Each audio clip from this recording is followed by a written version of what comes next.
Salam anak-anakku sekalian, apa kabar? Kiranya damai Kristus memberkati kita semua. Kelas 12 yang luar biasa dan diberkati Tuhan. Saya percaya semua sehat dan dapat belajar dengan baik. Haleluya, puji Tuhan. Kita akan belajar tentang praktek hak asasi manusia. Kita belajar di sana apa yang diajarkan supaya kita mau melihat dan lebih banyak melihat tentang hak asasi manusia. Baik anak-anakku sekalian, materi agama Kristen dan budi pekerti kelas 12 tentang hak asasi manusia, dan kita akan terus belajar bagaimana kita dapat memahami sehingga kita benar-benar hidup dengan menghargai hak asasi manusia dan kita hidup berkenan tentunya kepada Tuhan. Anak-anakku sekalian yang diberkati oleh Tuhan Yesus Kristus, di mana kita melihat untuk KD kita, KD 2.1, mengembangkan perilaku yang mencerminkan nilai-nilai demokrasi dan HAM. Lalu tujuan pembelajaran kita adalah siswa dapat mengembangkan perilaku yang mencerminkan nilai-nilai demokrasi dan HAM. Anak-anakku sekalian, demokrasi bisa ditegakkan apabila kita hidup di dalam kasih. Kalau yang Yesus ajarkan seperti itu, hidup di dalam kasih. Kalau kita hidup di dalam kasih, maka dengan siapapun kita akan bisa bergandengan tangan. Kenapa? Karena dasarnya kasih. Kasih itu tidak saling mencurigai, kasih tidak saling menjelekkan, kasih tidak saling memaki, kasih tidak memandang atau mementingkan diri sendiri, tetapi kasih itulah yang bisa mempersatukan untuk kita bergandengan tangan satu dengan yang lain, walaupun kita berbeda ras, suku maupun agama. Jadi anak-anakku sekalian, kita melihat pelanggaran HAM begitu banyak, bukan saja di era zaman penjajahan, tetapi di era sekarang pelanggaran HAM juga terjadi di mana-mana. Kalau pelanggaran HAM di saat di era kerajaan, memang di dalam kerajaan siapa yang kuat, dialah penguasa. Dialah penguasa di lingkungan itu atau di dalam kerajaan itu. Sehingga apapun yang dilakukannya adalah benar menurut pandangan mereka, dan itu tentunya adalah sebuah pelanggaran HAM. Banyak di sekolah juga anak-anak yang dibully.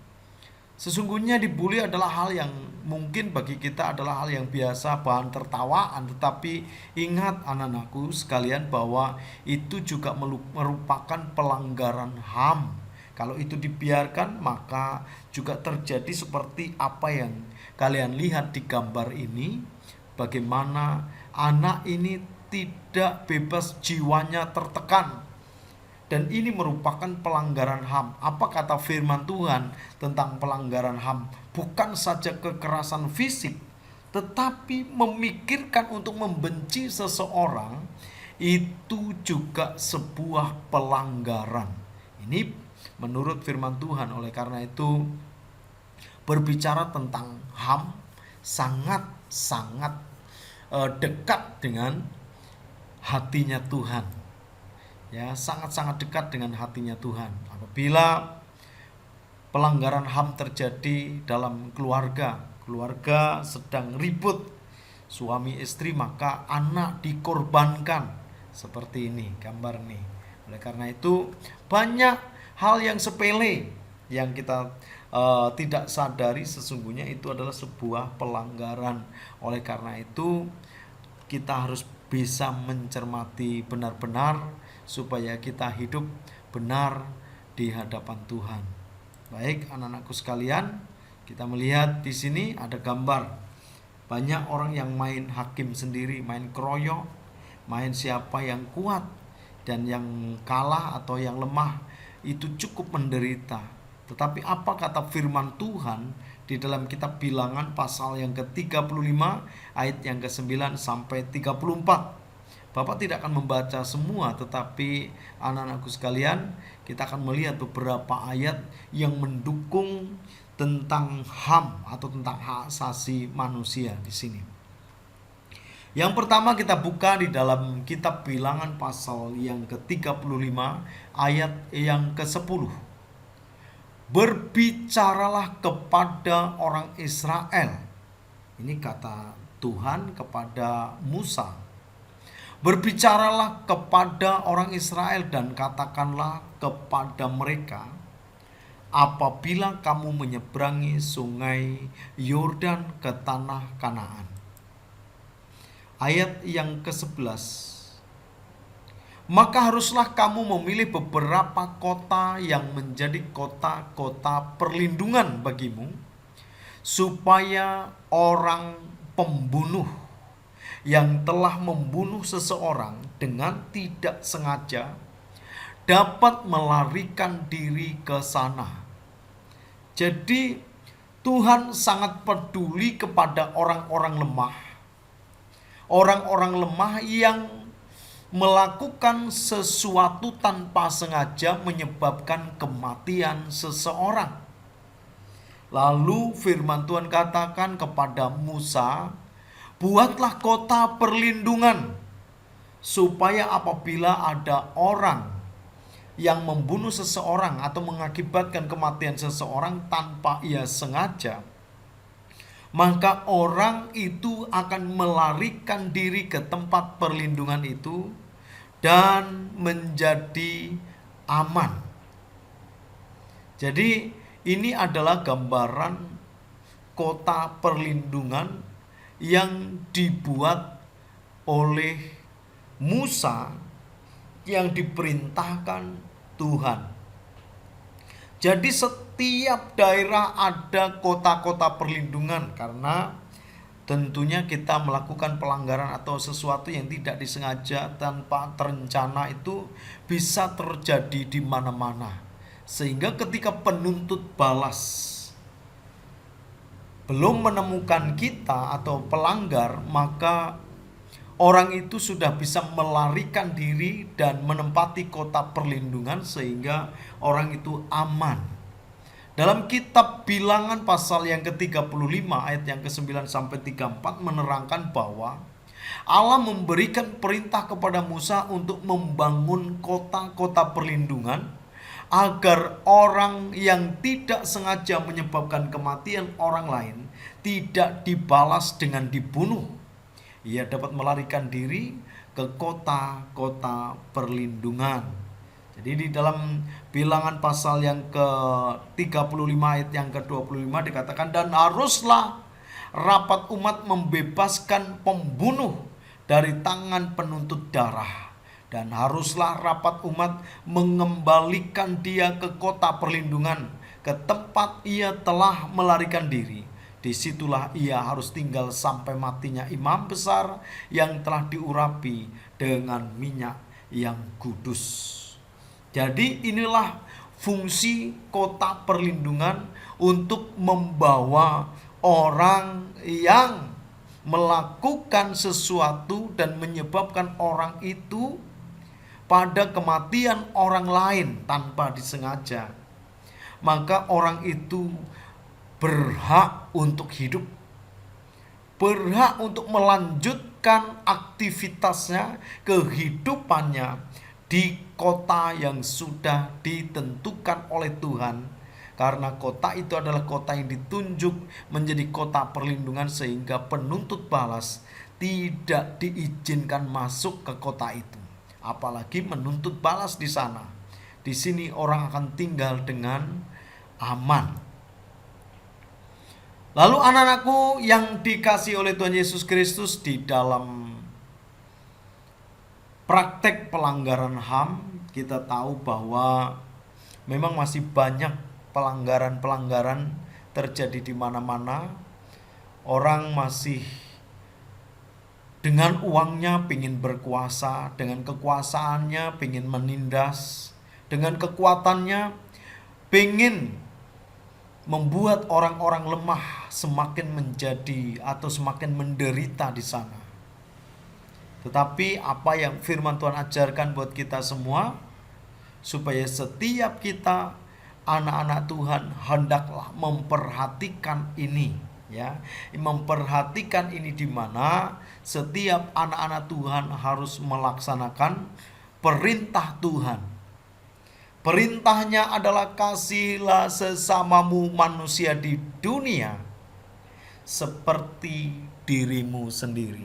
Ada sebuah lagu dikatakan begini: kasihilah sesamamu manusia di dunia seperti dirimu sendiri. Itulah perintah Tuhan.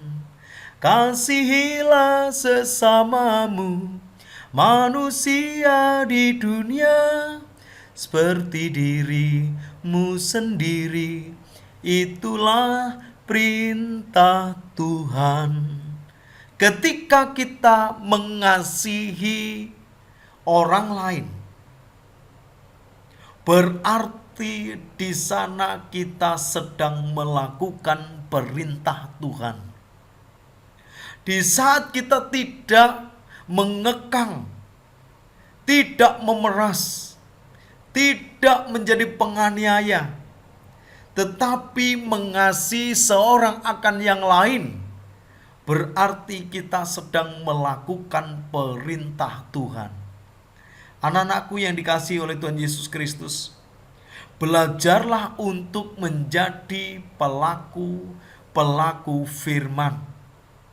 Menjadi orang-orang yang berkenan kepada Allah. Menjadi orang-orang yang berkenan kepada Tuhan kita Yesus Kristus dengan mengasihi seorang akan yang lain. Ingat definisi mengasihi. Mengasihi adalah identik dengan berkorban. Mengasihi adalah identik dengan berkorban. Kalau kita mengasihi seseorang, cirinya adalah kita rela berkorban untuk seseorang itu. Ini adalah kasih. Berkorban yang tanpa pamrih, seperti Tuhan Yesus berkorban untuk kita, tetapi tidak menuntut balas kepada kita untuk kita lakukan kepadanya.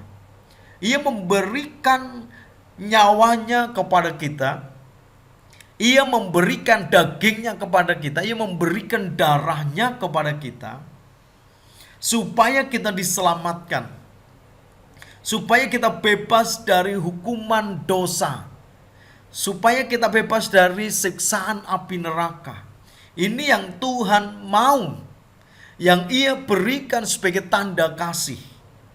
Dan kalau kita belajar dari Yesus Kristus yang adalah Tuhan kita, tentunya definisi kasih harus kita terapkan, bahwa ketika kita belajar hidup melakukan firman Tuhan, maka kita harus menerapkan kasih. Dan kasih yang kita terapkan harus kepada semua orang dengan tanpa pamrih, dengan tanpa ada keinginan-keinginan tertentu untuk orang lain lakukan. Oleh karena itu, belajarlah dari firman Tuhan supaya hidupmu berkenan dan menjadi berkat bagi lingkunganmu, bagi kotamu, dan juga bagi bangsamu. Anak-anakku sekalian yang diberkati oleh Tuhan Yesus Kristus, sekarang tugas yang harus kalian kerjakan adalah buatlah contoh doa bagi pembela hak-hak asasi manusia. Jadi buatlah contoh doa bagi pembela hak-hak asasi manusia. Buatlah contoh doa itu minimal setengah halaman folio. Jangan hanya sebaris dua baris, tetapi minimal setengah halaman folio. Kerjakan dengan baik. Selamat mengerjakan. dan Tuhan Yesus kiranya memberkati kita semua. Terima kasih. Tuhan Yesus berkati.